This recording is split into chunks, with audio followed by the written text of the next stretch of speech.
What's going on? What's going on? It's your boy, Storyteller Jet, with another episode of the That's So Fire Talk Show. And today we have my men here, Ryan Dumas, and the show. And we're going to talk about something actually very close to my heart because that's where I guess like my career started, which was in finance. We're going to talk a lot about like some creative financing, some commercial deals, and him being an investor and the journey that took him from where he was from bussing tables to now being part of eight-figure deals. Are you ready? Let's go, baby. It's fire. Ryan, such a pleasure to have you on the show. Can't wait to delve into the conversation today. We're gonna start by doing a quick introduction of who Ryan is, and then we'll dive in the show. Ready? Ready, man. Let's go. So, who is Ryan Dumas? I am a father of four daughters and married. Live right down the road, about a couple miles from here. And I am a commercial mortgage broker and a commercial investor. And I run with two other partners a mentorship called the Core. A mentorship called the Core. Called the Core. Okay, Yep. I can't wait to learn about that. That sounds very exciting. But before we get started, I have something to ask you. You have four daughters. Yes, sir. I have three daughters. So, John, can you go and get like my therapy table over here? A little bit. We're gonna be talking about that a little bit. So, you have four daughters. How old are they? 6, 11, 13, and 20. Wow, incredible. So I have 6, 4, and 2. So your youngest one is my oldest one. Mhm. So talk to me. Like, how was it raising four daughters? It's awesome. They even tell me that they've given me the gray hairs. But I think it's awesome. My 6-year-old, when I was sick this last 3 weeks, she's the first one. Brings me in hot tea with some honey and lemon in there. But I think the daddy's girl, I think, is awesome. I don't know what it's like to have boys because I don't have any, but I grew up around one brother, and it's just awesome to have daughters. I mean, then now there's some screaming and yelling and stuff, but I love it. It's nothing else I could ask for, but being a girl dad. Yeah. It's great. My wife homeschools the kids. She does a lot for them at home. It's hard working from home sometimes. I'm told I'm loud, but I'm trying to work. But yeah, it's awesome, man. I couldn't see anything besides having all girls. Yeah, I absolutely love my girls. They're like, they're so much fun. But at the same time, like, at their age right now, they can be a little bit, a little rowdy.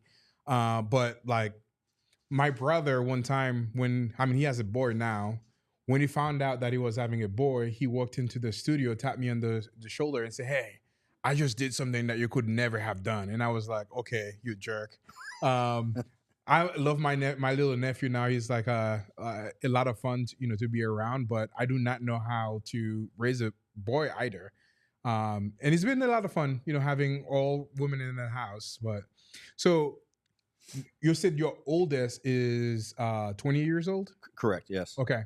So what would be your biggest advice to somebody like me that has three daughters? What would be your biggest parenting advice to living with only girls in the house? Hide, run. No. I think the biggest thing is just being gentle. That's the biggest thing I think I'm learning still. It's very stressful because, like you said, they are crazy, wound up. Boys, we just would fight. We would argue. My brother and I would argue. Whatever it is. But the girls, they just scream, and you think the whole house is getting torn down, and it's just there's clothes everywhere. But just being gentle with them, loving them, and spending time with them. I think that's the biggest thing that they want. We have daddy-daughter dates, usually once a week, and we'll go and just spend time together. But that's their biggest thing. It's not the money or anything else. They really just love that time with dad. Yeah. Yeah, I think that's the biggest thing. It really is. Yeah. So what do you typically do with them when you go on daddy-daughter dates? Well, they're foodies. So like they cook at the house. Like they start with the sauteed onions and the peppers and and everything else. So we usually go to a breakfast spot, a lunch spot, and usually if it's the three girls, my oldest one's in college, the three girls. Usually there'll be some arguments of the three different places they want to go to. I don't think they've ever decided on one place, the three of them. But we usually go to a gourmet type breakfast place or a good lunch place. But now we're going to a little healthier options. But yeah, they love their foodies. Yeah. So Um, anything 4.8 star, 4.9, 5 star in that range there. Sometimes we'll do a 4.7, and it's not the star of like an expensive, but just the reviews of where those stars fall. But yeah, we like a good quality food. yeah. I mean, if they're a foodie, they need to go to places that serve good food. So, and I'm kind of like that too. I'm absolutely love good food, and you probably can tell with like the belly over here too. I probably eat a little bit too much, but yeah, that's awesome that you get to get those experiences with your girls. And um, now, I mean, you've it's been 20 years ever since you've had your first. What was your favorite memory that you've had with them?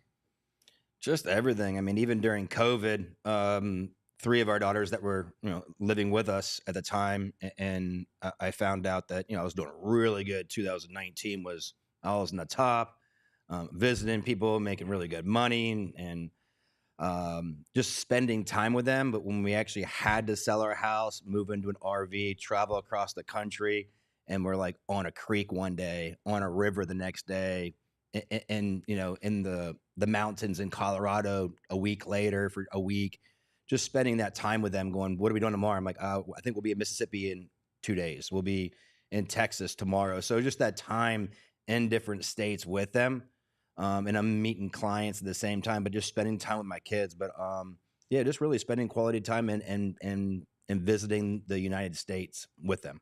Yeah. What was it like to travel in an RV all across the country with, your girls? Well, I mean, I can tell you a story. My wife can probably tell you a different story. So my wife was homeschooling with them, so and raining, and some places it was snowing and everything else. So it wasn't always the most fun one. I try to put one down for a nap, but with me spending time with the kids and then taking off and visiting investors in Pueblo, Colorado, and other places, I had a blast. I had fun. I'm like, hey, who's gonna be in Plano, Texas tomorrow? Who's gonna be here? And I'd meet with between 1 and 30, 40 people. But Yeah. I had a blast meeting people all over the United States because I've always done conferences, conventions with real estate. That now I got to go and meet them in their neck of the woods. Yeah. So I loved it. Yeah. It seems like you've had a lot of fun with your girls and a lot of um, activities and dates and stuff like that. What would you say the biggest advice that you would give to a new dad right now? Like, delving now that you had the experience with four, what would be the biggest advice that you would give to a new dad that is, expecting their child right now? I would just refocus your goals. Your year 3, 5 year goals. If it were having to do with distance and not being there with your spouse, your wife, your kids, really seeing how you can do everything being closer to the kids. Because I used to be away for 3 to 4 days at conferences. Now, if it's like more than a day or two, I don't do it. So just refocusing, reshifting, going, okay, I have a child here I want to spend the most time with. I might not want to make X amount of dollars a month or a year. Here's where I want to focus and shift your focus and redo your goals around your child. Some people already, hey, I'm going to have a child in a year. I'm going to try, and here's what I'm going to do. But sometimes they don't focus. Hey, I'm going to go to Phoenix. I'm going to do this. And your wife's, hey, you've been gone for 5 days. And just refocusing so that time and everything is built around your kids also. And Yeah. I say kids because, you can't just have it around your girls, your kids, and then your wife, because the time with the wife has to be first. Yeah, So 100%. You just touched on something that I think a lot of people in my world right now are facing, including me. I go to a lot of masterminds. I do go to a lot of conferences and taking time away from family to attend those. What is the biggest advice that you would give to somebody that wants to grow their business, but also needs to attend all of those conferences and masterminds? well, I think there just needs to be a balance. I used to go to, I'd say, 3 to 4 events every quarter. I believe sometimes I would go to events, probably 20 events a year, and be gone for 3 or 4 days. after a while, you really got to shift your game plan and really focus. Every year refocus. How many days was I away from my wife and kids? And then where was that value at? Is it serving my purpose of the kingdom? Is it serving my wife? Is it serving my kids? Did I make any money out of it? And then refocus. So if you're traveling 10 times a year and you're away 2, 3 days each time, that's 20, 30 days. Are you making money? And if you are making money, okay, how can I do 4 or 5 of those trips, make them very effective, do really well with them? I used to fly in a day early because then I'm meeting the host, I'm meeting the sponsors, the owners, and all that, and ask them, hey, you need help? Oh yeah, I'm help cleaning this up, doing that. And all of a sudden they're giving me deals, they're hooking me up with people. So again, maybe going a day early and staying for 2 days instead of the 3 or 4. So I started pivoting to that too. So I think that's one thing is, prioritizing, going over KPIs like I do with my virtual assistant on Fridays. Where was this effective at? Which show was producing the most money, or I thought, the most users was I touching. So that's what I do every year, every month, going over those things. But trying to go as many shows, you got to network and go to masterminds and all those things, and see which ones you are making the most connections, getting the most money, and everything else in there, and wherever your end goal is. Yeah. But if that helps, hopefully that helps. Absolutely, yeah. So now let's transition back to I love those tangents sometimes because obviously, like for me, the show over here is a huge therapy session. Like when I get to ask other people that have been in my shoes, like you have 4 girls and I have 3. I don't think my wife wants to have another one, but like, learning a little bit about your experience with your girls, and maybe I can take a thing or two about that. So thank you so much for sharing a little bit about your journey with your girls and the things that you've been doing, and also investing in Yeah, mastermind it's as well important. and all of that. And I show pictures. I mean, some of the stuff I do, it's not for me, but I've shown pictures on Facebook of like, hey, do you do daddy daughter days? Because I have people that have 3, 4, or 5 girls, boys, girls, whatever it is, and they're like, oh, I've never actually went 1-on-1, or it's always like my wife and the kids, and then really getting to know them. Hey, how was school this week? What you like? What you not like? Because they might tell you something they might not told their mom. Yeah, Hey, this kid absolutely. was kind of picking on me. It's like, okay, well, which kid? So I mean, really getting to do it. And it's like, my daughter's like, I love spending, time with you. So, but it's important to do those things. And it's not for me, it's how can I help others. And then I've had people going, hey, my dad passed away and I didn't see him the last 3 years of my life because he worked so much or worked so hard. And I go to these conferences because I'm on Facebook, social media, and people are like, hey, I'm like, that hit me hard. That all I had to do was tell my dad I'm sorry, or my dad said sorry to me and I didn't accept it. Those things on there where people were shifting, because it's about helping one more person and or touching one life. So again, I felt that it touched lives, and that's all it's there for. It's not like, hey, I'm this, I'm that. But again, if you can have a closer relationship with your father or with your kids, that's what helps. I mean, my wife's father, his father didn't have a real good relationship at one time. I think he was traveling a lot. So I've heard that in some families that they're traveling, golfing, making money, and that's not on my goals. That's not my sheet. And sometimes when you're single or you're married without kids, that might be part of your goals. But yeah, just spending the time, quality time with those kids, and just really digging in and having a great time with them. Absolutely, I love And that. time blocking. Time blocking. 5:30, I'm done. Yeah. I just had a guy today at 6:30, and it was a really big client. Could have been really big. I can't. Yeah. Actually, let's talk a little bit about that. I think that would be providing a lot of value to some people, and maybe that could become like, one of those reels that we create. Why is it so important to time block your schedule? I think for a lot of entrepreneurs, we just get into doing things. And I've always been networking and listened to others that are better at what I do and further along in the journey. And when you look at the journey, you can look and see what you're doing and how good you are at it. But also, what'd you do yesterday? And you can look on there and go, man, I think it was like 2 or 3 hours I did stuff. I have calls, Zooms every day, 3 to maybe 15 phone calls or Zooms every day. So I look back and I'm like, I think I might have spent 3 hours really working. So then I'll time block. And I've even learned for people to time block of resting and resetting for 15 minutes. I'll go outside, take my flip-flops off. I'm in Florida. Take my flip-flops off, go outside, and I'll just ground myself. Getting into prayer, I'll pray. Telling my wife, gratitude. Hey, I appreciate the things you've been doing with the kids with homeschool. Thank you for that.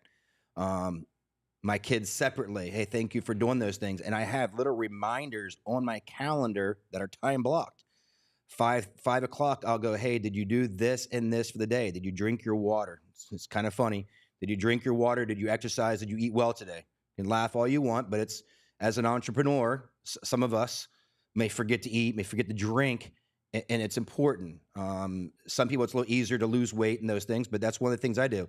And I time block for all those things. Some people just make phone calls today, but everything I have is time blocked. And I didn't used to. I would make a 6 o'clock call, a 7 o'clock call. I'd miss dinners. Yes, I may have been making more money at that one time, but when you focus and you time block, I think you're more productive throughout your day. I absolutely love it. Thank you for sharing, and also for sharing that that you even decided to not take a call because that was outside of the time that you allotted that for. Even though if it was a big client or somebody like that, you decided not to take that call because that's outside of the hours that you've already set to do whatever you wanted to do for that day. Thank you. And people, when they're starting out their journey, they might not do that right away. It's, somebody that's 20 years old or whatever that age is, they're just getting into the entrepreneurship, financing, investing. That's crazy. Well, after a time, when you do have kids that are 6, 11, 13, and 20, you might have missed an hour of their day. Well, what if it's a general partnership, a JV call that's once a week now that you did that 6 o'clock call? Now, what if it goes to Monday, Wednesday, Friday? Now it's 3 hours a week you're missing. And then you start taking some 7 o'clock calls. You're just going to start missing your time with your wife, your kids. I mean, are you still dating your spouse? I don't know. I mean, it's one of those things that I work on, but it's very big. So if you don't time block, you will not have time for your spouse, not have time for your kids, miss dinner. I have people that miss the office and they miss dinner, but they're like, I've made this amount of money. I've made this money. And they come home from work and the kids are already out doing something and the wife's mad. And again, so, I mean, you have to have your why. You have to be disciplined. You have to have time blocking. And I've learned these from others that have been, that are ahead of me. How did you do this with your 3 kids? How did you do this with your busy entrepreneurship? And you have to look at people that have done what you're doing. It just makes sense. Yeah, absolutely love it. So now let's talk a little bit about your journey. So how did your entrepreneurial journey got started? I started off bussing tables, being a server, bartender in the restaurant industry. And I think social media, just seeing what people were at, and you figured, I think the word I heard was dead end, a job. And there's only so much you can make at a restaurant unless you're at a high class, $50,000, $70,000, be a general manager making 70, 100K, whatever that number was 20 years ago. And I always wanted a restaurant, a club, a bar. So glad I never had any of those myself. I know people that are successful at those, but it's very time consuming, especially if your restaurant's open 12, 16 hours a day. I always heard real estate, finance, all those things. And I know I was waiting tables one day and a friend of mine's like, hey, why don't you get into, some real estate here? We have, it's hoteliers, it's hotel finance, the equipment finance. You can make some money. Just sounds like a good deal. And there was no real cap on that. So I thought that was, really good of getting into the commercial finance. And I never really went into residential. And I will backtrack. I did get into residential from the 08, 09 crisis. I went in for one day, and that one day, the company of like 100's like, hey guys, I was the last hire. And they said, hey guys, we're going to shut the office down. So I was there for, 2 or 3 hours, just learning the process of a residential. So I just never went into it. And when I did, it was commercial finance for hotels. And, I skipped the residential side and went right into those deals. Yeah. But that's where I saw it. And I started seeing people's personal finance statements that were entrepreneurs. And then that's when that a couple years later, started saying, hey, I got to start getting into real estate myself, not just doing the financing as well. Yeah. Wow. One day, 2 3 hours during training, and everything kind of went crazy. That's insane. Yeah, I keep forgetting about that day of the single family mortgage broker that I really never did, but went in the desk, was learning a few things and left. It was crazy. I had lunch and went back to my bartending that I was still doing at the time, but that was crazy. I forget about that. How was that experience? Like you just got a job somewhere, and within 2 to 3 hours of training, for them to tell you, "Hey, we're done." It was crazy. I knew their business was starting to slow down, but if I recall back in the 2009 era, things kind of dropped off pretty quick. But I think they thought that let's get a couple of strong employees here, and then all of a sudden, they got calls from higher up, and I was like, I just got hired today. He's like, I didn't even know I was losing my job, and he was there full time. So all of us weren't really prepared for that, but it was a wake up call. We're all okay, let's go, and a bunch of us went out to eat, and I think got some drinks or something else, and everything. But yeah, it was an experience. Yeah. So that was the beginning and end of my residential era. Yeah. So talk to me a little bit about your first deal in commercial real estate. As an investor or as the finance? Let's start with which one came first. The finance. The finance. So tell me a little bit about your first deal about residential. Tell me a little bit about your first deal in commercial finance. Well, I did work for equipment finance for 3 years. So I took a little bit of a break, and I'm going to go to my commercial finance, the same company I'm with now, called GRP Capital. So in between there, I was talking to a company that does the full debt, and I was like, hey, I see you guys on Facebook doing this and that. I'd love a chance instead of doing the equipment finance and doing the $50K to $100K deals. Now it's $1 million, $10 million deals and up. We're at a conference. We're busy. A week later, hey, we're busy. And I think, shooting them Facebook messages. I might even text the president. And then after a while, he said, okay, I'll give you a chance. This is back then when the rates were 3%, 4%. And he's like, I'll give you a chance. He goes, rates are roughly in the prime plus 1.5. We do a lot of SBA 7A deals, some conventional deals, but it has to make sense of 2 years deals. They gave me the fluff. They gave me the idea. I'm like, okay, I have a social media presence, and I wasn't being cocky about it. I was like, hey, I have people. I have numbers. I have people. Like, I branded myself from the last couple of companies with 15 to 18% rates. Now we're talking 3-4%. I think I can do some damage. My same president I have at the time now, Rick, he's like, okay, I'll give you the chance. Here's what you got to do. If you can get on the schedule with 1 or 2 people this week. I don't know what it was. I think it was that day. The next day, an hour or two later, I said, hey, I got Mr. Patel at noon Monday. I got another guy at 1 p.m. on Monday, 2 p.m. Monday, and then I got 3 on Tuesday. And he's like, well, we just talked like an hour ago. What's going on? And I was like, I told you I'm ready. So I was hungry. I had a relationship with about 2,000 or 3,000 hoteliers at the time. Now it's about probably 6,000. Going to all the AHOA, Asian American Hotel Owners Association conferences. At the time, I think I went to 2 or 3. Now it's about 10 or 11. But yeah, crazy. And then I end up having about probably 10 to 15 calls that first week lined up. My president moved stuff away so he can just focus on helping me get in there. They only had like 2 or 3 reps at the time. And I end up closing, I think, 1 or 2 of those deals that I first got. Closed like 90 days later. I think I made the same in that 90 days of what I did the last like year at my restaurant job or jobs. And then I was trying to find a way, how can I get out and just do this? And I think it was 2 or 3 years later, I quit the restaurant for good. That is. But in between there, I did have a business that my wife thought about. I can't remember if it was before that or not, that we were doing a bartender company called Dumas Drinks. We had that from 30 weddings 1 year, 60 weddings, and about 110, 120 weddings and events. Sold it for a car payment. I guess I want to call it for 18 months of payments, and then got out of that, and I was just full time into real estate financing, not into the investing yet. Yeah. It's awesome. There is a couple lessons that I think you touched on, and I would like to extrapolate on a little bit. Is um, the first one is about the follow up. They like to say the secret sauce is in the follow up, and for you to be the tenacity or that resiliency that you had to follow up until you got that chance. So my question for you on that, for anybody that is watching that, um, what is the biggest advice that you would give to somebody like that might want to change their life, but or kind of change careers or doing anything like that, or pursuing entrepreneurship around tenacity or resiliency?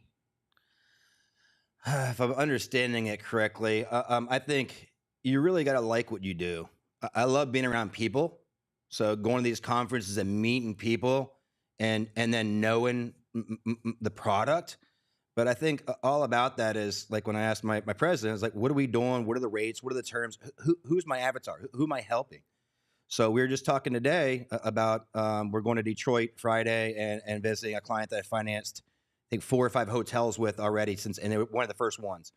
So I helped them out with equipment finance years ago and now, but I think it's really having that passion and joy of what you like to do, no matter how much money it's going to be, because then you're passionate about it. So then they say, you never work a day in your life if you love what you do. So that's one of the things. I love being around people. I love meeting people. I can't be in a desk facing a wall all day and putting numbers and everything. It's boring. But I got into rooms where I love talking to people and I love solving problems. I know one of the things we did was we consolidated debt for some of that high interest rate debt, equipment finance loans, working capital, merchant cash advance. And I believe we just looked a little bit ago. We saved that person. I think it was $18,000 a month at their red roof in Michigan. So it was really good. I loved it, and ever since then, I've financed 4 or 5 hotels, and we're visiting them now for Country Inn, Fairfield, Holiday Inn. They're in the higher brand hotels, but it's about being disciplined, loving what you do, and just being really good and laser focused on that. Not trying to focus on, hey, I'm still working in restaurants. I also flip cars on the side. Just really focusing on that. And when I was in Facebook, the world, I just saw roadway manager, Motel 6 manager, and I would just add all of them until I got maxed out. And so I branded myself on Facebook. I love being on social media. Now I have a VA that does it because I don't like to do it much anymore. But really just loving what you do. I think that's the biggest thing that my parents always told me when I was younger. Do what you like to do. Do what your God-given talents are. Yeah, absolutely. Definitely have to pursue what you're passionate about, because if you go and do something day in and day out, and you're not enjoying it, you're just kind of wasting, the precious life that God has given you. So, incredible that you share that.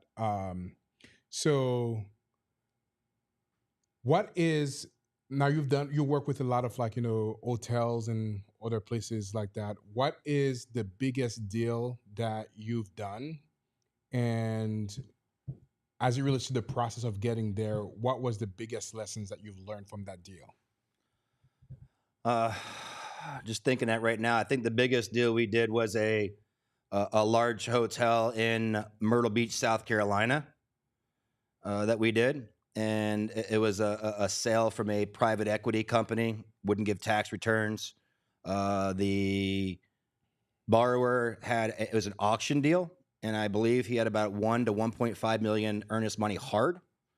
So we closed that deal. We got it done in about 65 days for an SBA 504 green deal.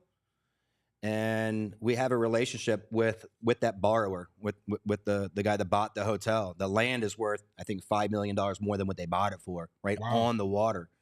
But we were determined. We got it going. I followed up with him. I have a relationship with him. I think that was a third hotel I've closed with him.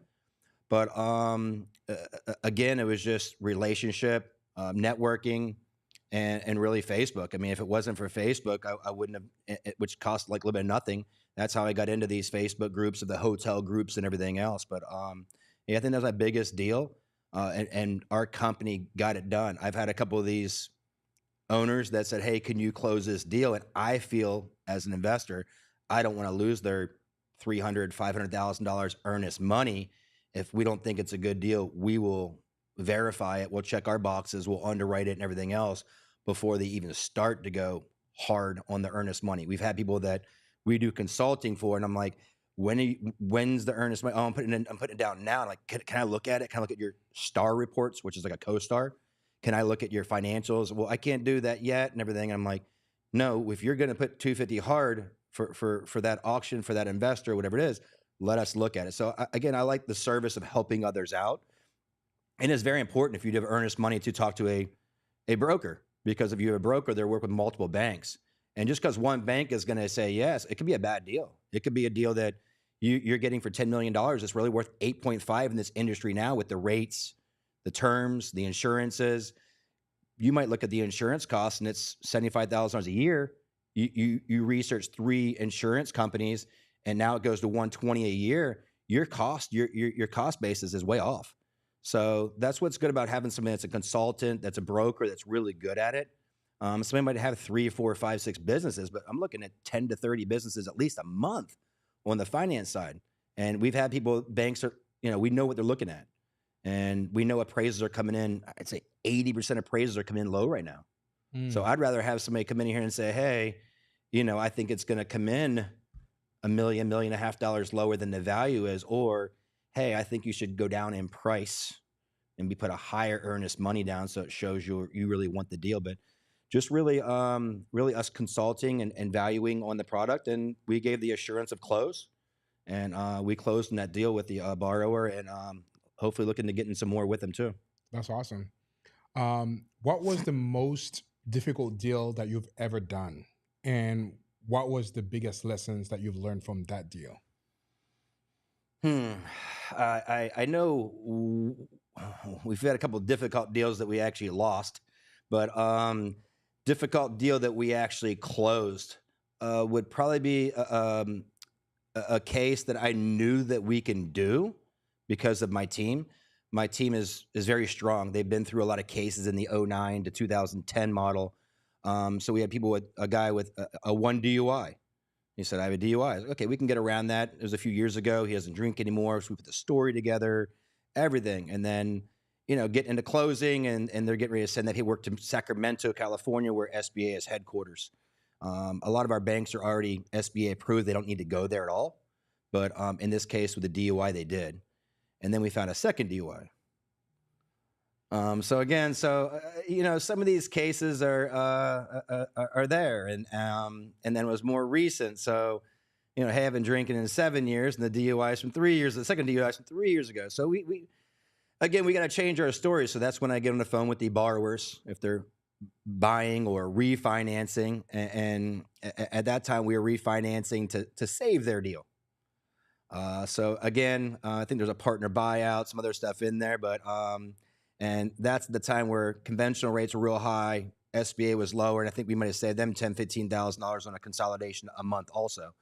But I don't know about a whole lot we would have changed, but I think the biggest thing is really the questionnaire of, do you have any bankruptcies? Do you have any DUIs? If so, how many? Please tell us. And we say to people now too, are you giving us all the information? Is there anything else that could affect this loan from closing in 2 months? That's usually on the commercial side, loans close in 2 months. I've heard 3-6 months, but we're usually in that 45 to 60 day closing. So is there anything that's going to hinder the closing in the next 2 months? That's what we say.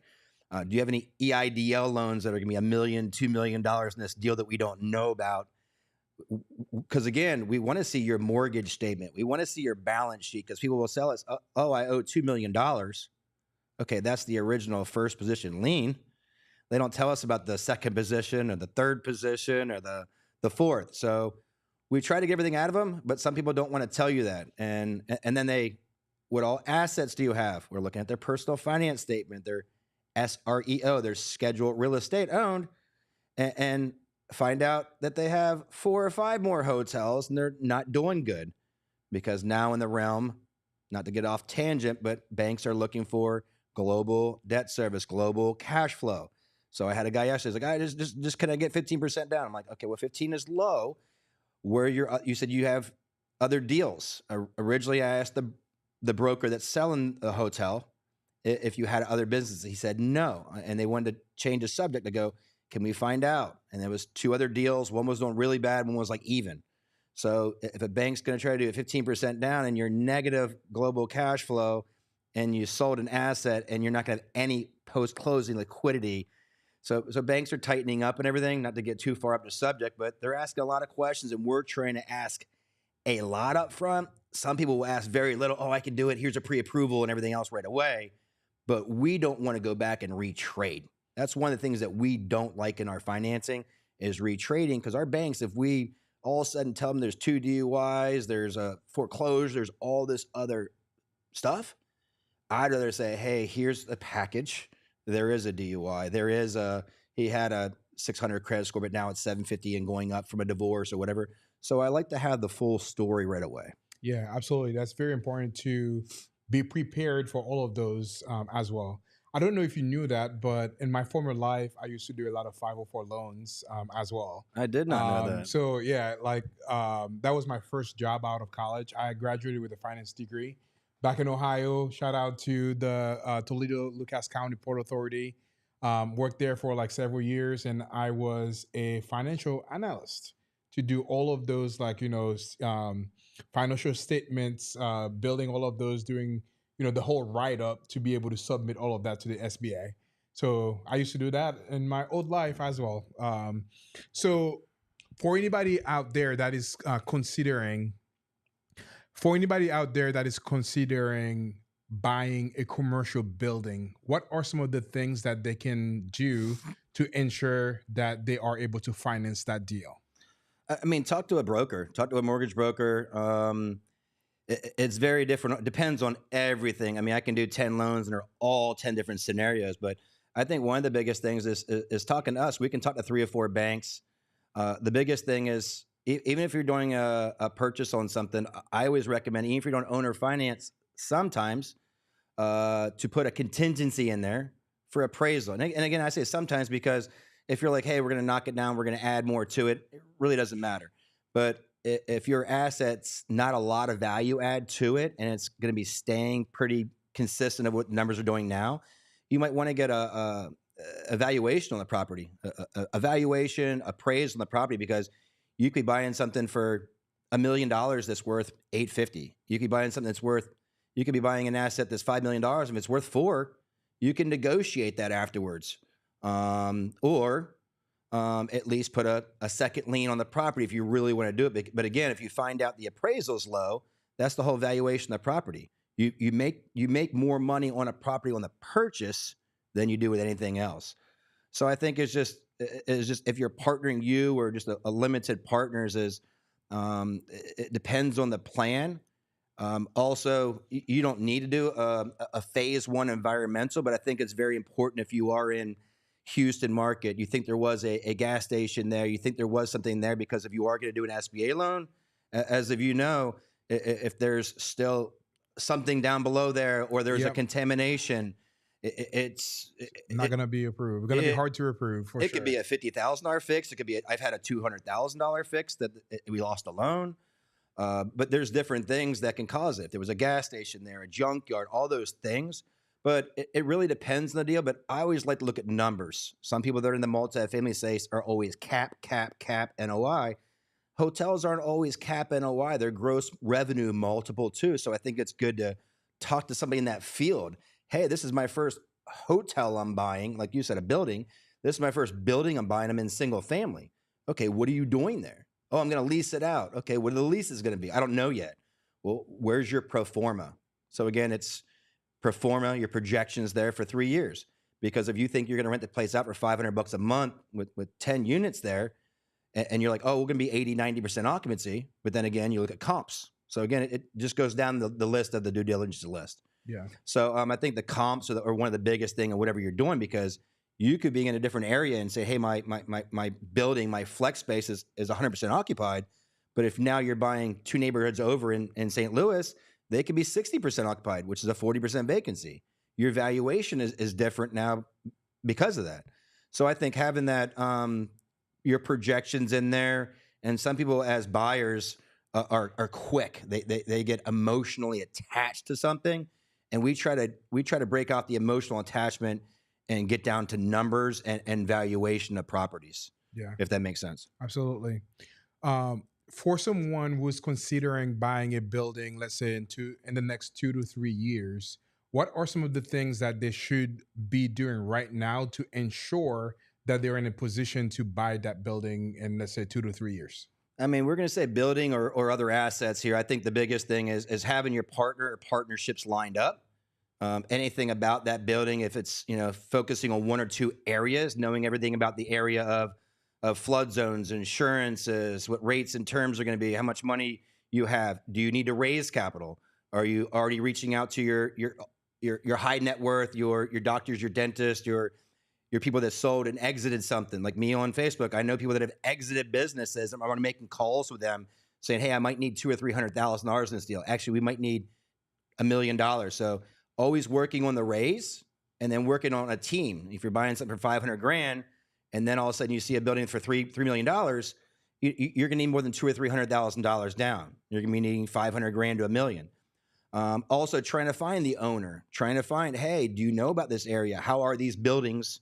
These flex, warehouse, whatever it is, because a lot of things right now is shifting to affordable housing, it's shifting to smaller warehouses, even if it's a ghost kitchen or whatever that product is. So I think you have to work with the shift, and you got to be pivoting now with things that are changing with AI and rising costs of insurances and everything else. Some businesses aren't going to make it. These fancy glass buildings in Tampa might not make it. The tier 2 areas with warehouses and flex is going to be the next big thing, but trying to be the first ones there, finding out the rate term. And right now, the opportunity is trying to find everything you know about that in that area so that you can start buying one or two of those with creative finance.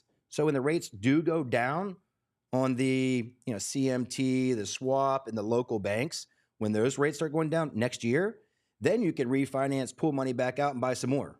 And then that's when your opportunity, that's when millionaires and everything else are being made in this economy right now. You can call it. Yeah. Where do you see the commercial real estate market be in the next 2 to 3 years? I see rates falling down next year, just to get with things that are going on. I mean, the government's shut down right now, so a lot of things we don't know. That's why we focus on bridge lending. So I think a lot of the deals right now in the commercial side are off market, or they're having to be had creative finance. Not a whole lot of people are working on the bridge money. But again, one thing I know, or I think we know, is we don't see rates going up. So 3-4 years ago, when we were in the 3% and 4% rates, and we thought we were going to refinance for 4%, end up being 7-8%. I don't think that's going to happen, but right now, I'd say 80 to 90% of the on-market deals don't make sense. I've been in different coaching programs. My coach once said, once you buy an asset, there's 3 things you can do. There's probably maybe one more if you have partners come in with equity, but it's sale, refinance, and if you don't sell or refinance, it's foreclosure, bankruptcy. There's no other thing. So if you get on commercial side, it's usually a 5-year term. If you can't refinance or sell in 5 years, they're putting you in foreclosure. They're going to put you in a master servicer, whatever that kind of a loan product has, and there's nothing you could do. And if you sign on the loan, you're going to have trouble signing on loans for non-recourse or for SBA loans now. So I just think you really need to know everything you're doing with that product, if that makes sense. Yeah. So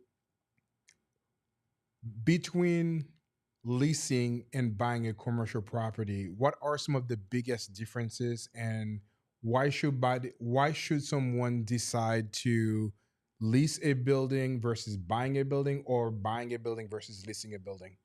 So from my knowledge, it usually every 10 years on a lease, you pretty much would have bought it, is about usually what it comes out to. Real estate has more value than anything else.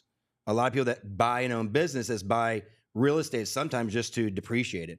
So I think you can use depreciation for your business, But then also down the road, if your business is worth a lot of money and your real estate is worth 10, 20% of it.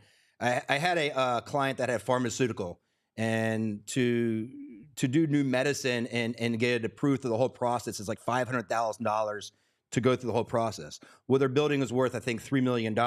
So they could have done 6 more medicines that they could have patented, went through the whole process. Takes about a year and a half, I think, for that phase. So they had bought it. I had discussed it. Why don't you just sell it? So they had bought it originally when I helped them out with buying it. And then down the road, they sold it off. So it's always different on should I buy, should I not? Because sometimes if you have a large business and it doesn't make sense to buy it, and it's very expensive in a higher price area, and you're buying a $1 million business, but it's a very, very expensive building, lease. But it's easier to get financing when you own the business. So if you have a Subway, it's $300,000-$400,000 lease, but to buy the building, it's $1 million. The bank now holds first position on the land, the building. So banks do prefer having the building because building values always go up as long as they're taken care of and it's built well. So I like to do the real estate too, even if we're buying a blue collar business. It's a plumbing and everything. The business is worth $800,000. If they have a building, the bank is happy to take a first lien on that, because if not, they're going to go after your collateral. And what's going to be your collateral? They're not going after your car. They're going to go after your house that has $200,000, $500,000, $1 million of equity. I've had people that had $1 million house with no loan on it. They paid it off 20 years ago. Well, they pay it off now after having for 20 years, and they got $1 million house sitting there. And I'm like, they want collateral on it. Yeah. So that happens too, but it's really different. But I think owning properties, just think of the people that have like 10 or 12 businesses that have had it and they're in their 70s or 80s. They bought it when the business was worth $200,000. Now it's worth $2 million, and they have 20 or 30 of those. Yeah. So if they leased it, they wouldn't have had any of that, and they would have had to put more money down to buy each of the businesses. So I like the real estate. I like having it. It's got money in there. It's just more powerful, I think, and it's just an easier way to go about it. Yeah. What is the best creative way to buy a commercial property? The best creative way. I think the best creative way is the owner holding a note and putting very little money down. We just did that on a mobile home park, of very little money down and a 5% interest only for 5 years. And the rents were 40% of the comps. So seller finance, easy to close. Banks want appraisals in phase 1s and phase 2. We really didn't care about the appraisal value at that time. Rents were $200 for the mobile home space. The comps were $475 in the area. We put a brand new drive path through the 40 units. It's already in there, and it looks beautiful. So it's like a brand new place. But that's kind of one of the things that we do. Yeah. What are some of the biggest myth or misconception that people have as it relates to purchasing a building for their business? There's a couple of things. I run into some people that I don't have the money. And again, not having the money is two different things. Somebody that's never made much money, there's that mindset. But also there's different things. We call it in real estate. We have a mentorship called the core. And you do. You either have the money, you find the deal, you underwrite the deal, you do the asset management, keeping up with it, or you're a general contractor, construction manager. So there's other things that I can put in there. But again, if you don't have the money, I can say, hey, I had this building here. It's $1 million. The one right next to it sold for $3 million and needs $500,000 renovation to it. Hey, Jed, you got, the seller said I can do $200K down on the property. I have $10,000. I don't have the money. Yeah. I'll be a 50% partner with you. You're going to do the construction. I'm going to do X, Y, and Z. You have a plan in there, the partnership of what he's going to do, I'm going to do, or if there's another partner, and figure it out. He might say, hey, I don't have the money. My friend's a dentist. He's got $1 million right now. He wants 40% equity. We split the difference. Okay, cut 40%. We got the 60. We got 30 each. We got to make sure all the other pieces of that pie are met, from managing it to leasing it out to everything else. So our money partner across the bridge in Tampa gets met. Hey, come once a month, look at the property. I want you to see the progress. I don't want to look at it. I'm working 70, 80 hours a week as a surgeon. Okay. What I do as investor relations, hey, just so you know, we did this and this. The driveway is cleaned up. We painted the building and everything else. So money is never the issue. I used to work in a restaurant, and it was called like WIT, whatever it takes. So whatever it takes to get the job done. Well, I didn't have the money, but I'm a person that's going around and looking at places. I'm driving for my job. There's people that I know that appraise buildings on single family. And I'm like, you could be a good bird dog, but I don't bird dog and give you money. I'm like, Jet, let's get that 30% equity. So again, I mean, it's, having that mindset of what can I do to be part of the deal, to be part of the team? How can I grow? And again, that's what we look for is how can I help Jet grow to be a partner with me so that we can give to other people? How can we help out Jamaica right now with the hurricane? How can we help out other countries? How can we help out the homeless? I'm taking care of a guy named Corey. Took him shopping to Target a couple of days ago. He has no more holes in his pants.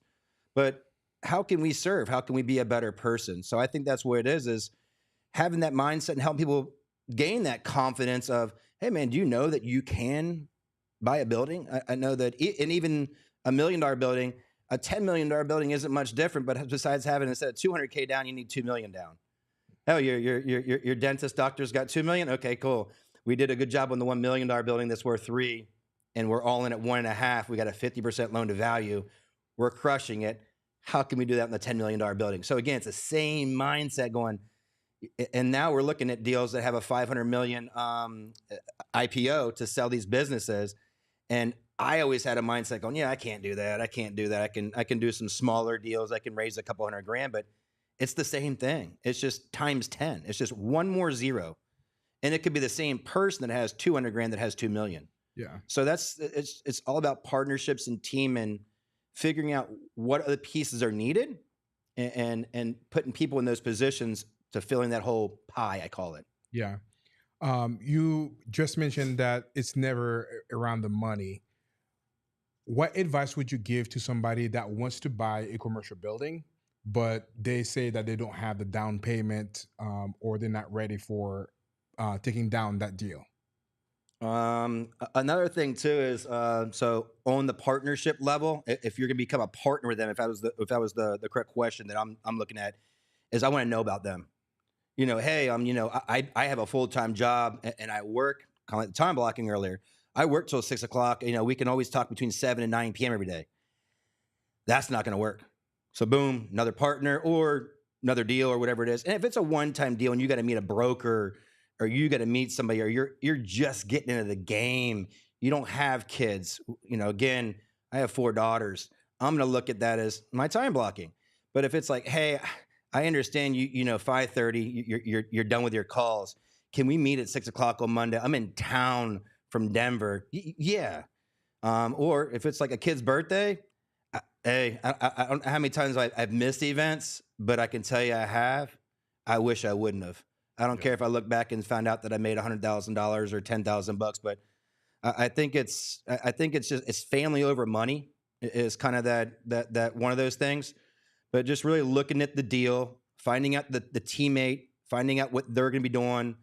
If they're going to be hungover on Sundays for football and everything else, and you're meeting Mondays at 8 o'clock, they're not going to be in rare form to be a good partner.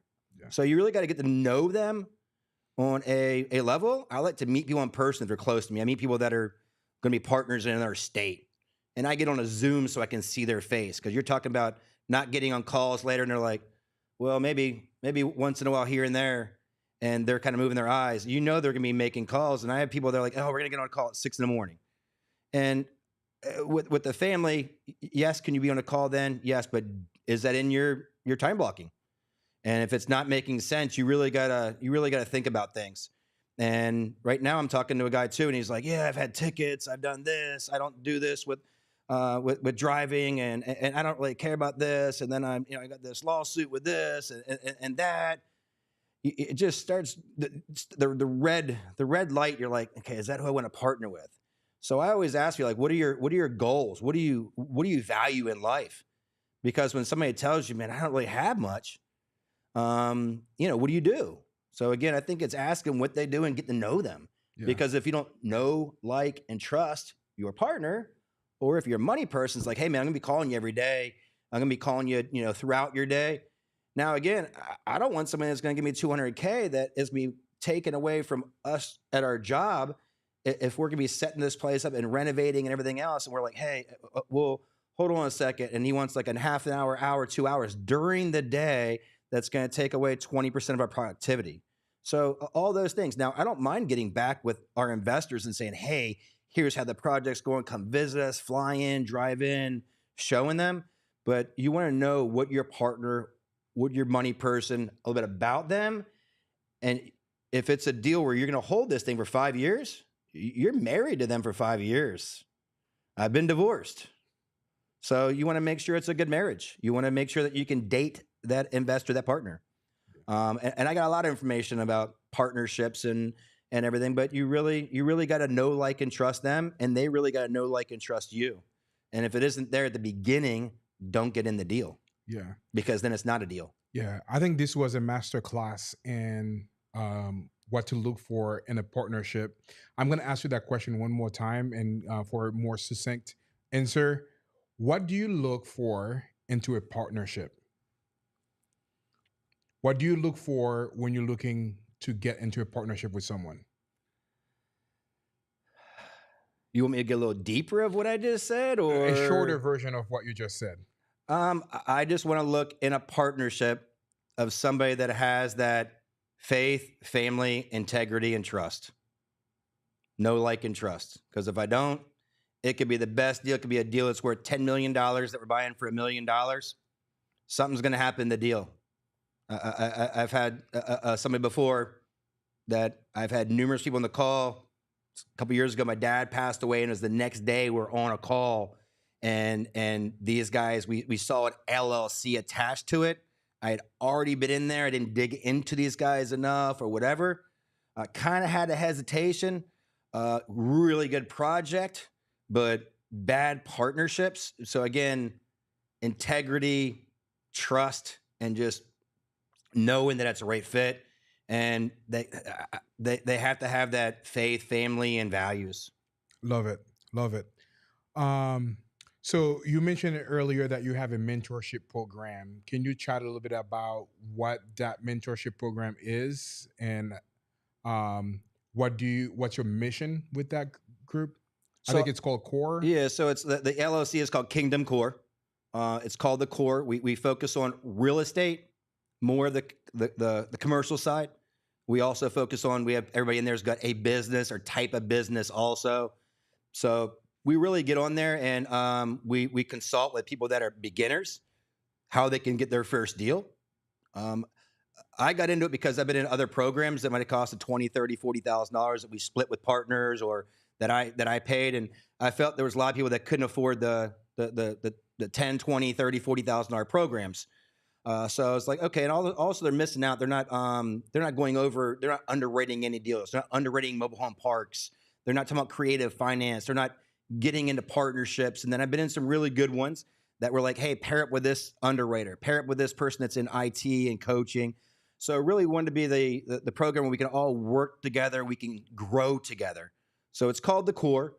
We have 60, 70 members in there, and we try to educate people on financing, right? Making sure that they're buying, because the biggest money you make is on the buy. And we have people that have went money hard. So we try to save people on the right investment. We try to help them. We discuss partnerships. We discuss asset management. My business partner has been leasing out apartments on our own, plus in our company, for over 20 years. So really getting on there and talking about what the property manager does.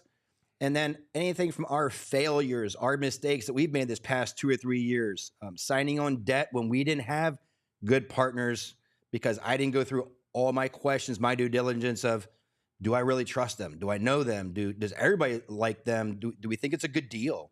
And again, I think I was focusing at the beginning deal over partner, but now it's partner over deal. But again, it's called the Core. We do once every couple of weeks, we go over mobile home park underwriting. Have a couple people in there that are really good at creative finance. I discuss finance. I discuss raising capital. We have a couple people in there that are AI developers in there.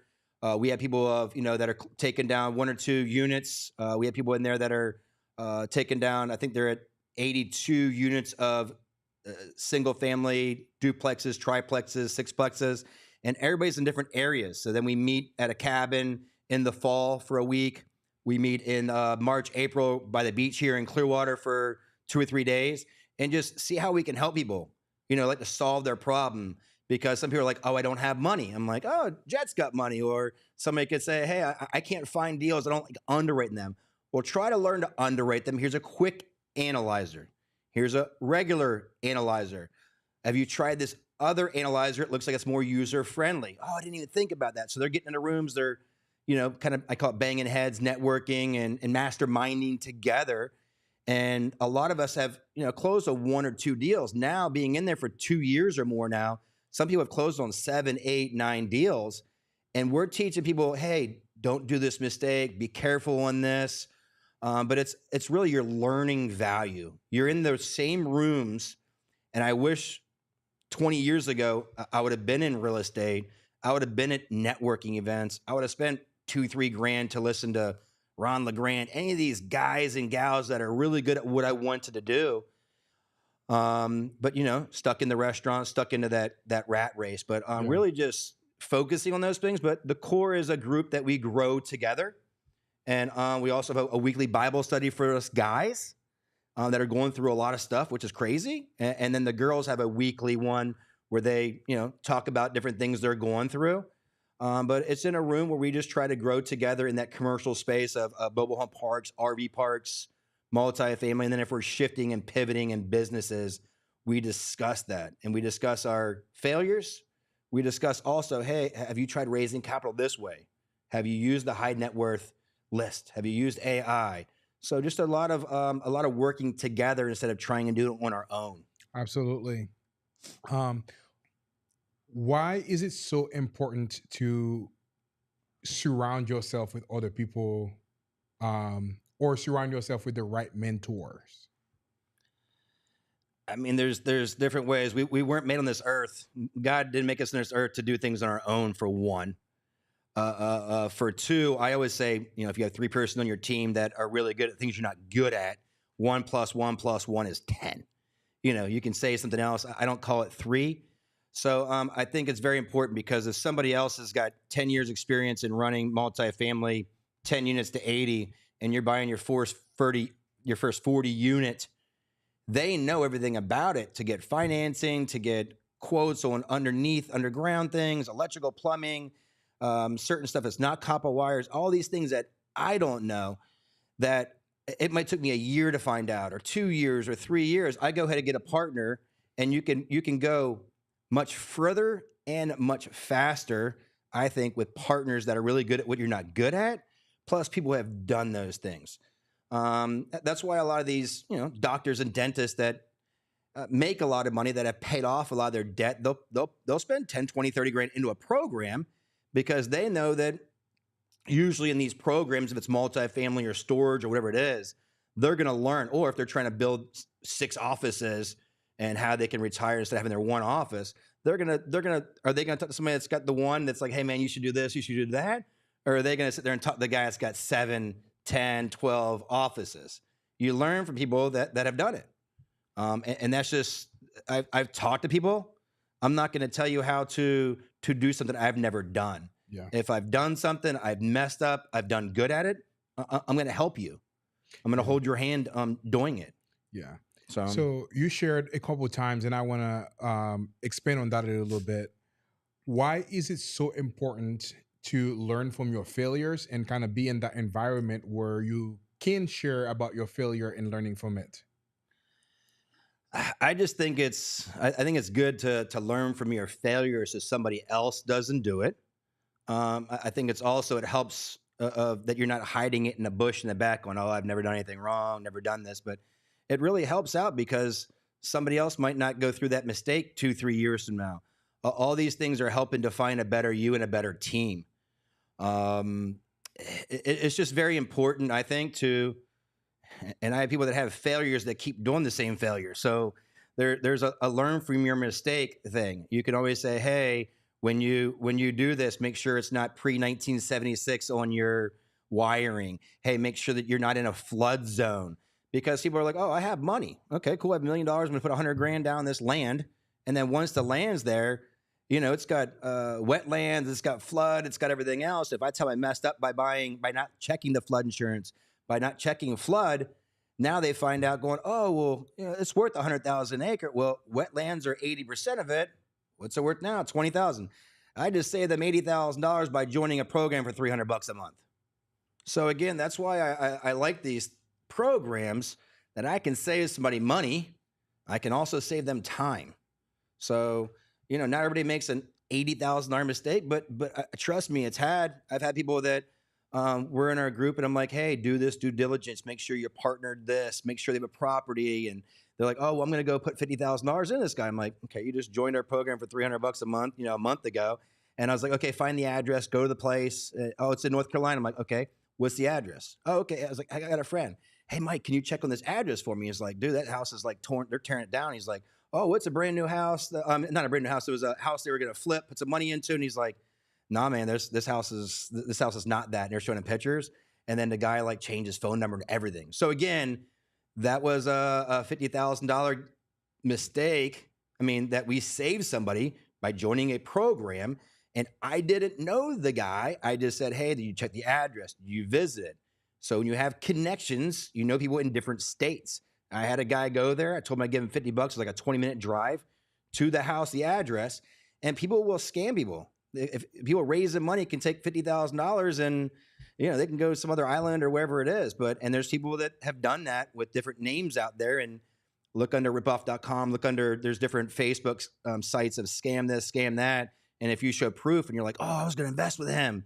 Well, you found out that these people in Atlanta that I know, and I'm like, hey, DM me. Who is it? I'm not trying to rat out names. Like, oh yeah. I'm like, Google his address. Like, where's he live? I'm like, here's his address. Like, oh, it says whatever, this lady's name. I go, that's his mom. He lives with his mom. Well, he's got 10 Airbnbs. I'm like, go visit the addresses. So again, proper due diligence is going to help out, and being in these programs and learning people's mistakes. If I had a $50,000, $100,000 mistake, you're going to learn from that mistake. And if you're paying $300 a month, how many years is it going to take you to get that ROI back just on that? Yeah. So, I mean, and we're passionate about people saving money and saving time. Yeah. You kind of share something that I want to expand on here too. What are some of the things that you should be looking for to avoid getting scammed? I mean, there's different things. If you're into syndication, you got to look at the PPMs, the org charts, the operating agreements, and talk to previous partners. You see on Facebook, they tag 5 people in there, and those 5 people aren't on this newest deal. Hey, how come you're not working with Jim and Bob and Teresa anymore?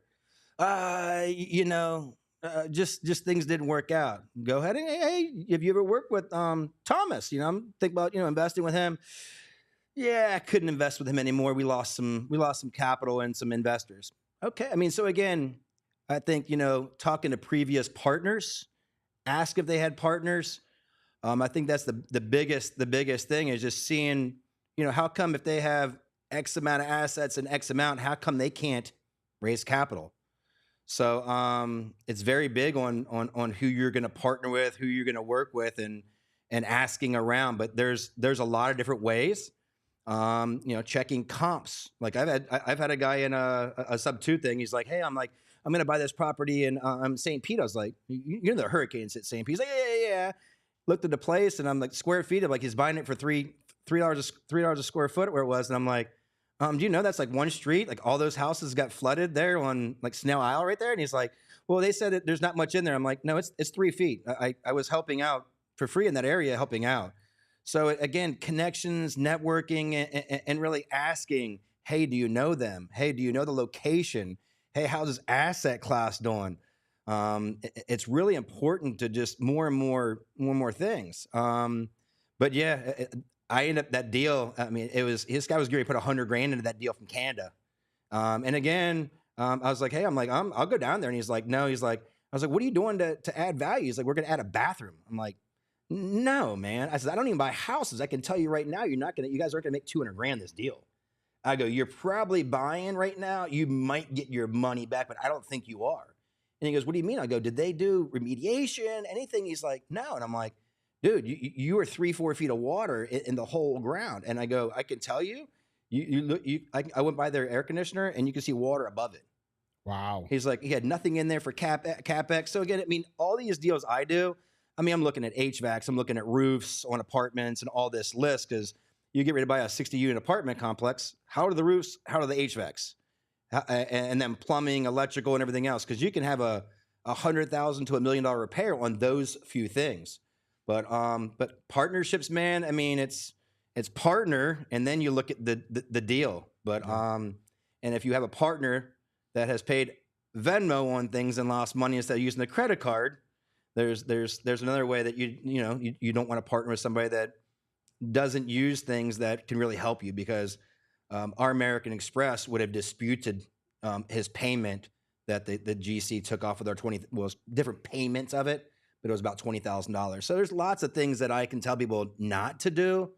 And again, I don't know where our partner did that, and some of the same partners are working with that same partner and again, it could have been learning from failure, but I didn't see that there was any. I could see that person doing it again. Yeah. So do your due diligence. DD on your partner, DD on the asset, DD on the comps, DD on the area, due diligence on everything. Boom. So you talk a little bit about finance. The end of the show over here. It's been fantastic learning a bunch about like commercial properties and how to buy them and all of that. So thank you for sharing all your welcome. knowledge today. What is the 101 of raising capital? The 01. I could say on the raising capital, it's hard to do one thing. I'm really trying to figure out how I can do one thing. Wow. Raising capital is about, I'd say it's more about relationship. It goes back to the partnership. So when I'm getting ready to, you're going to give capital or you're raising the capital, you look at the operators. So back to partnership. So you can look at the deal and go, okay, what year is the asset? What's been done to it? What's your business plan? What's your projections? Where's your analysis? How much are you going to sell it for? How much money am I going to make as an investor? It's not how much money they're going to make. The biggest thing that I think the investor is looking at is, am I going to lose my money, Jet? Am I going to lose my money, Ryan? Like, that's the biggest thing, is that trust, you can call it. But again, it's getting to know the partners. And that's what I do, is I introduce the partners first. Hey, we've lost the deal, 5 years ago by not doing this and this. So you tell them some of those losses, but you also say, hey, we've closed 5 mobile home parks with the partners. They have a team that's hands-on. One of the biggest thing I think the multifamily hotels is not having a boots in the ground, not having a local partner. If you're buying a 10 units, 100% occupied, Class A, maybe not, but it really depends on the deal. But having a boots in the ground person is very important. But I think one good thing raising capital is that trust in the partnership first. That's where it starts off. I mean, I can go other places, but that's where it's at, is knowing the team and then digging into the deal, because people dig into the deal. But I'm like, don't you wonder about our partners that whatever it is, they could have lost all their deals. They could have bailed out. They could have had 6 foreclosures, and you're investing into the deal. Yeah. So it's people, teams, operations over deal and location. Because I was always taught on location. No. It's partner operator, then location. Yeah, absolutely. What are some of the things that you are looking into when you're thinking about investing into hotels? One of the biggest things I think, I don't invest into hotels, but one of the things I help my clients at is the area. Is the area growing? Is it not growing? And then I look at the subject hotel. So I look at Star Reports, Smith Travel Reports it's called, and CoStar bought them out about a year, 2 years ago, whatever it is. But they're cheat sheets of, if you get the monthly report, it's got 3 years. I can look at the revenue, per room, RevPAR, and I'll look at 2023, 24, and 25. And if it shows the RevPAR at $25, 30, 35, it's growing. It's growing each year. And if I see the subject hotel failing, I can tell that the owner's dying, old, sick, or the partner left. And usually the owner go, yeah, my partner that had it in 23, he left in 24, and I got management running it down. I can tell by looking at that. So I think that's one big thing of investing in a hotel is consulting, but me really helping out that area first and seeing if we can value add that hotel. Because if I get in there and look at it, somebody's wants to talk about numbers and how much money they got, how much money down, what kind of rating am I getting? I'm like, I don't know. Let me look at the area first. And then if the area is going down and that hotel is doing really good, I can say to them, hey, the hotel is fully renovated and the guy is operational. She lives close by. Oh, yeah. I'm like, I can tell by looking at this. So again, he's like, oh, I'm in California. I'm going to be running it and get a management company. So I tell him, I'm like, hey, I think your RevPAR is probably going to drop 5, 6, 7. He's like, no. I'm going to increase it by doing this, this, and this. I'm going to decrease payroll. I go, just so you know, I know the guy that owns the place. And he's got his 2 kids working there, his niece working there, his nephew working there. And I've had it where a multi-FMA person went in to buy a hotel. Not that I know everything. And they did increase the RevPAR because these guys were good marketers and everything else. But their payroll was, I think, $400,000. He thought it would go down to $200,000. I think it went like $650,000. Wow. This property right now I think it's in foreclosure. Wow. So again, I mean, it's really important to know the location where it's at, and even now versus a few years ago, it's like, hey, are there any data centers coming in? What's the area looking at? Anything coming in? Oh, they're buying land. They're doing this and that. So now all the tier 2 areas like in Kentucky and Indiana and some of these areas are growing. And some of the areas of maybe Houston or Dallas are going down because everybody wants to live in the city or something. And I'm not focusing on those areas, but some of those tertiary areas are doing good. I just looked into one city and like 6 data centers going in there, like very, very big. And what happens when a data center or a auto company comes in, a battery company comes in, a tire company comes in? Well, you start getting 5, 10, 20,000 employees, people moving there. Now you need restaurants. Now you need McDonald's. Now you need this. A whole area is going to expand. Yeah. But if it's, hey, Caterpillar was here and that was the only demand generator, and I forget where it was, Illinois, I looked at years ago, and they're leaving and going to Kansas City or Kentucky, and they went from 10,000 employees to like 8,000 leaving, and the other 2,000 trying to find jobs. I can tell you right now, I wouldn't invest in almost anything there, especially if it's a smaller population of like 5,000. You just, 5,000, but again, sometimes people were traveling and going there and everything else. But if there's that under 25,000, under 100,000 population, that's why some banks don't lend there.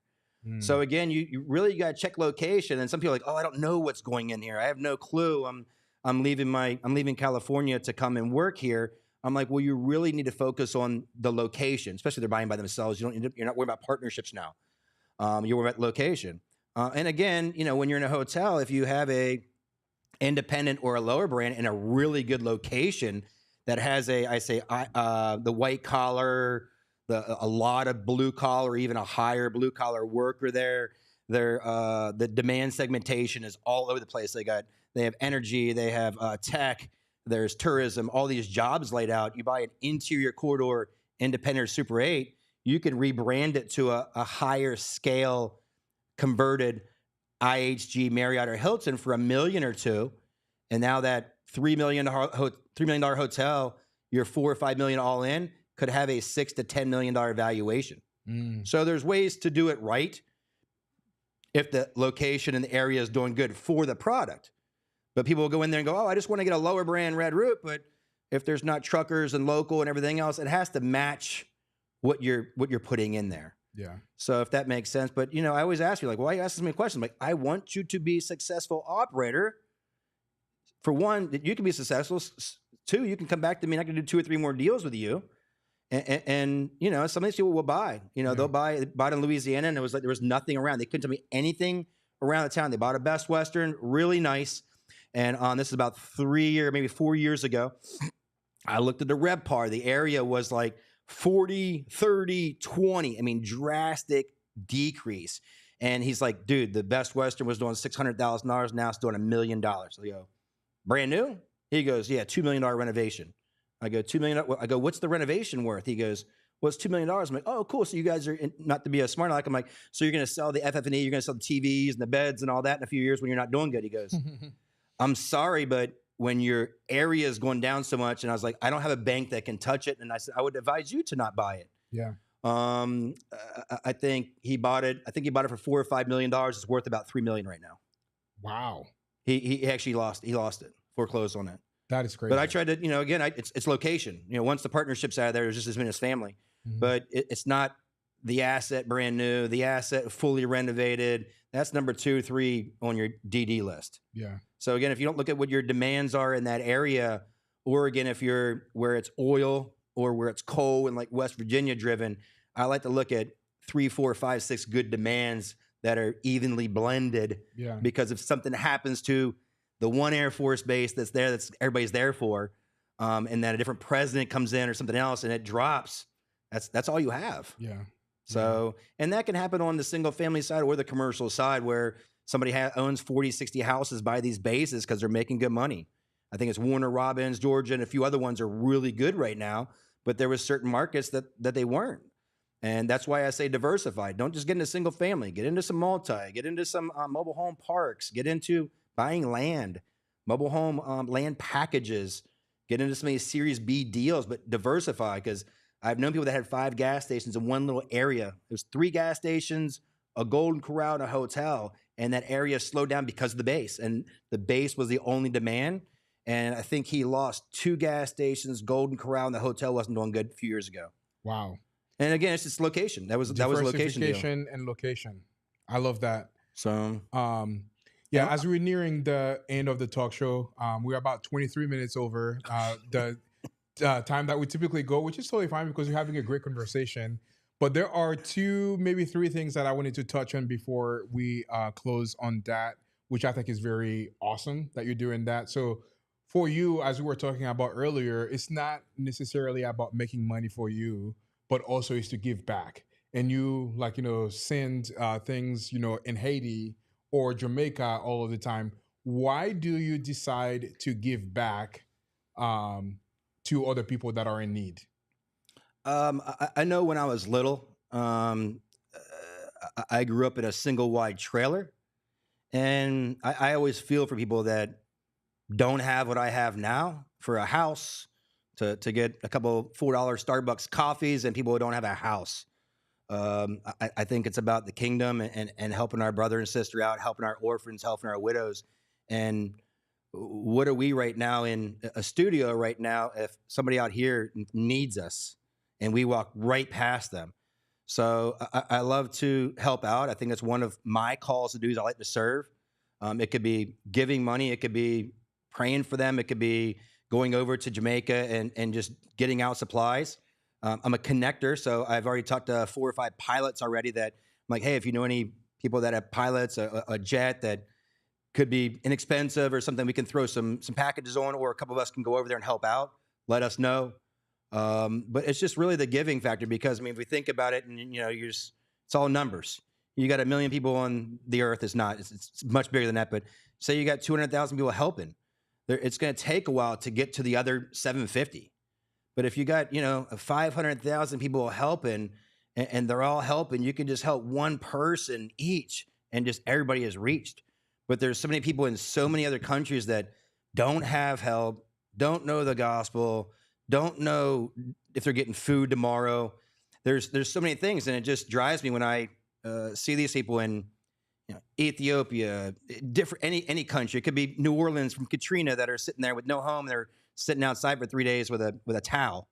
Any of those people, the homeless person that's right next door at Starbucks, but really just giving back. And there's people I know that have a lot of money, and they get stuck into the cars and these fun programs and the going to weddings and bar mitzvahs and all this stuff, and they don't think about that because they're busy. And if we're not busy and we get to focus with our time and we see, hey, Dad, how can we help that person out? And again, our church is like, Hey, who have you prayed for? Who have you helped out? How are your neighbors that are right across the street? Because you can go in there and close your door and you're done. So I think it's just really just getting out there and how can we help others out? But I think it's important because we have people from right down the street to us to Jamaica, Haiti, other places all over the world that don't have anything. And some countries do not care, or just like us, there could be somebody right beside us that they're not getting help. Yeah. But I think it's good. It's important. I think it's good to teach your kids how we can help others out with a service, with money, with just making food. And I was actually thinking philanthropy the past few weeks. Once I get to where I want to be, what is that? And I like to cook. So I want to be cooking for Dora Hope, cooking for Man Up and Go, cooking for these organizations. I don't care if it's Jamaica right now. I'm going, hey, can my family come there? Well, they're homeschooled. So can I go there myself a little bit? Yes. That's a little selfish because thinking myself, but again, I'm helping somebody out. But really just doing things to give. I love to do it. My kids are always, we brought some cupcakes to a neighbor yesterday after church and everything. And, oh, thank you. And they've never really smiled. They've really talked to us or anything in the past 3 years living there. So we're working on that. We're just going to keep doing that every Sunday, every week, 2 weeks with just different neighbors. I love it. Because it starts in your circle closest to you. 100%. You're giving me goosebumps right now. That's awesome that you're doing that. I mean, the small little things can make a huge difference. Yeah, I just see it at our church and families going, okay, how can we help Jamaica? Now it's like, okay, cool. Where's the next storm at? Where's the next? Okay, cool. There's no storm here right now, but there's hungry under a tent in San Francisco, San Diego. And we talk about that when I work with investors that are in San Diego. Go, okay, cool. How are we helping the ones that are right in front of that restaurant, that homeless area? How are we helping them? Yeah. And again, I think that's the biggest thing with city when you do development. It's like, hey, well, we're going to help get these off the streets. Yeah. Well, we could put them in a tent area. There's a tent city. I'm like, you're not helping them down there. Yeah. So I just pick out one at a time and I take them shopping. I give them a little bit of money here and there. I give them food. I give them drink. And I have a personal relationship. Like guy up here, Corey, Kori. What do you need? He's like, man, I just need a sandwich, man. But can you get me something at Starbucks? Because if you give me a sandwich there, I can sit there and play my phone and hang out there. Or I haven't had anything to drink, man. I've had a little water, but can I have like a coffee or like a Gatorade? And they're specific. I'm like, hey, what would your dream be? Like, what, and talking to them. But again, it's the passion. If you have a passion for it, you're going to get into what's your dream. I mean, I got my VA guy. I told him, I was like, if I reach this amount, I'm getting you a laptop. If I reach this amount and I'm getting this serious stuff and we're raising this amount of capital and we're going to get this and we exit on that, I'm getting you X amount. He's like, what? I'm like, yeah. And they're pretty big deals. But again, I love what I do, and I want to be able to bless and help others along with my ride. I love it. My next question for you, what role has faith played in your journey, and what would you tell other entrepreneurs that want to separate faith from their business? I just think I think faith is very important to me because that's one thing that I think a lot of investors that have that faith, I'm trying to think how to say it the best, have the same vision as me and the same kingdom mind. They're not going to be doing the same things. They may fall off. At least we can hold each other accountable and go, hey, man, did you do this today? Hey, did you drink less? Did you eat less? These things that make us a better person, a better kingdom person. Hey, how are you doing with your wife? How are you doing with your spouse? Like, dude, you're my business partner. I'm like, I'm making sure you're a better person. But when they're kingdom-minded, kingdom aligned, I want to call it, which, in the faith, the same faith, we're all on different journeys. You can have different dot system and everything else. We're all somewhere different. But if they're lining with the faith, we're all going to meet at the same spot.